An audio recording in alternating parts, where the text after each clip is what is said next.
বিসমিল্লাহ বলিয়া গো মুখে শুরু করি বন্দনা, ও গো দয়াল রাব্বানা।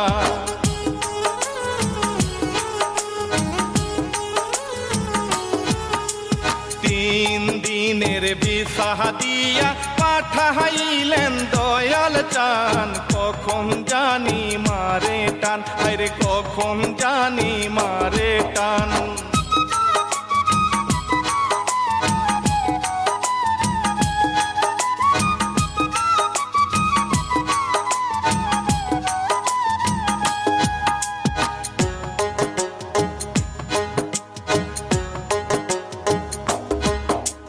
নামাজ পড়ো রোজা রাখো দিলটা করো পরিষ্কার, পাইতে নবীজির দিদার।